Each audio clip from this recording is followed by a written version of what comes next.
this would be an interesting way to kind of tail this off is like, what are you noticing within your own businesses as well as trends with the clients that you serve about what's happening when it comes to this work life balance lifestyle? Are you seeing a positive trend or are you seeing a negative trend?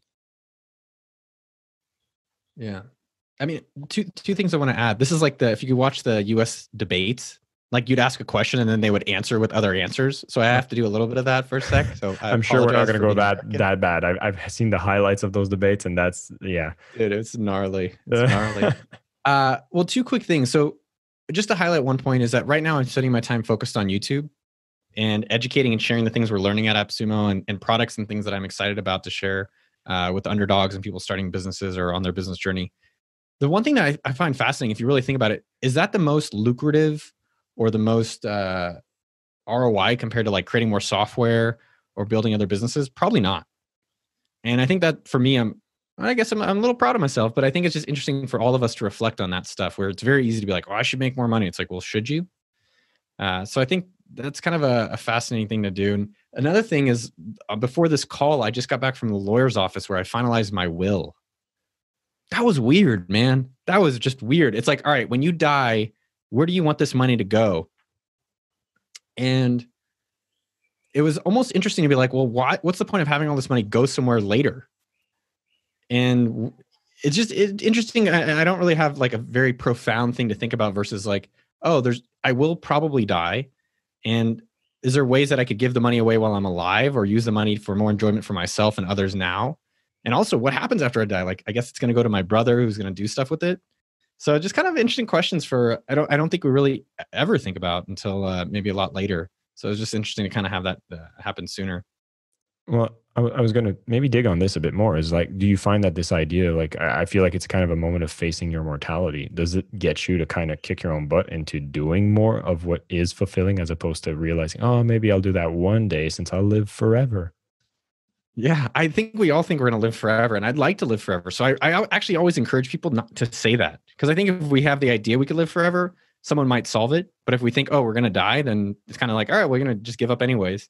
Yeah, it definitely I think makes me be more mindful of mind valley full of spending and enjoying the money I have more now. I think there's a little bit of taboo, and depending where you live and how you grew up, like, oh, money's evil, materialism's evil.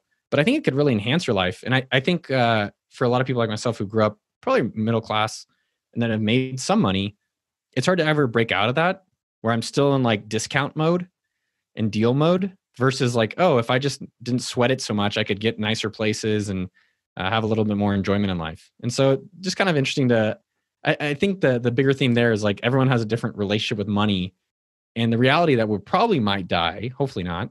Um, I think just gives us different consideration of how to enjoy it.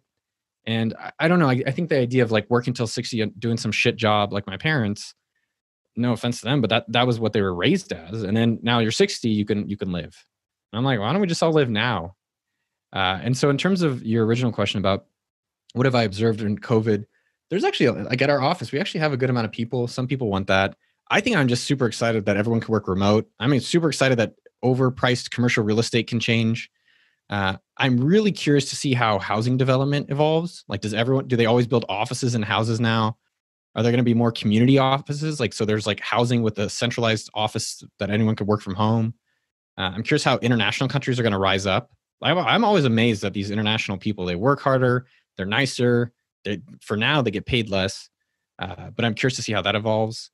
And I do think this whole online thing, it's been big, but now it's like super rapidly accelerated.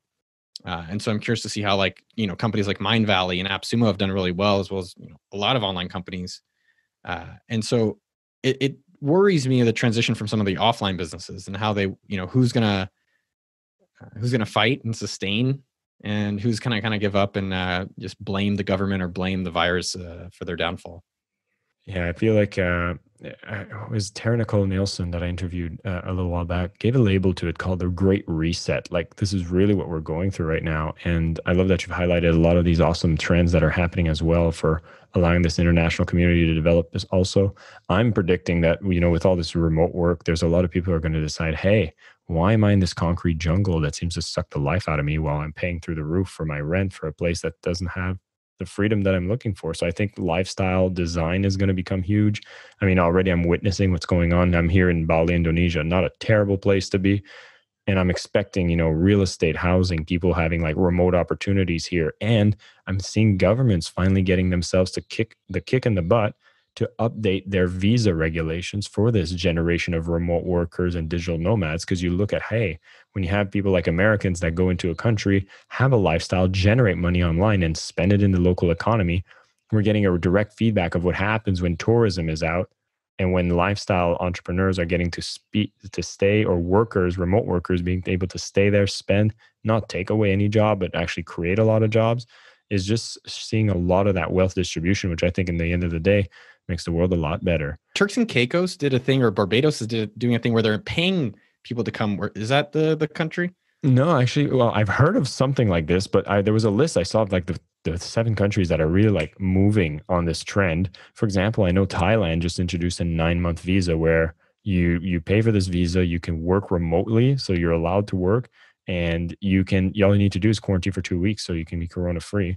They have it under control Dude, there, that's awesome. and then you can go live and work from Thailand, and their internet speeds are ridiculously fast. So this is some interesting trends. You would have never heard of these types of regulations being in place, but now you're seeing Thailand's doing that, and then all the other countries that have a lot of these digital nomads staying there, making money, especially through like e-commerce and stuff.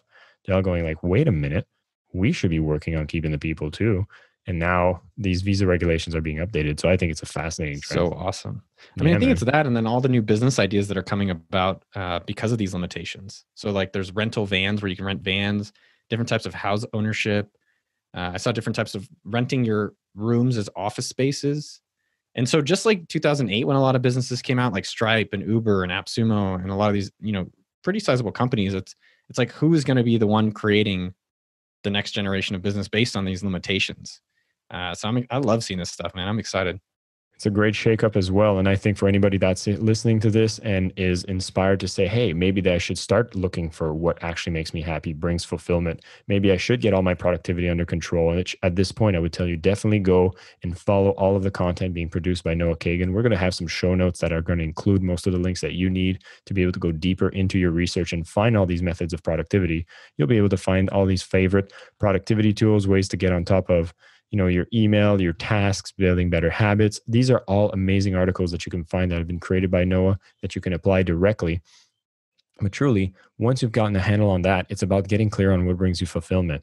And if this idea is to start something new within a company and validating that idea, it can be done. If you want to go and be starting a business, finding your first 100 clients or making your first $1,000, it's easier now than ever to be able to do it. There's a lot less barriers to entry. As Noah mentioned, you don't need to go out and buy servers. A lot of times you can get started with super low cost. And you're hearing about these strange ideas of businesses that work, which have this element of having something that brings you excitement, a problem that you want to solve in the world that actually is worth solving, is something that you should really be able to take the time and look into.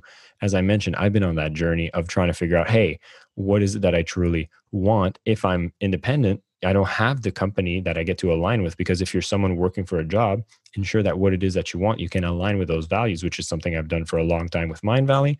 But if you're on your own, don't just create for the sake of creating.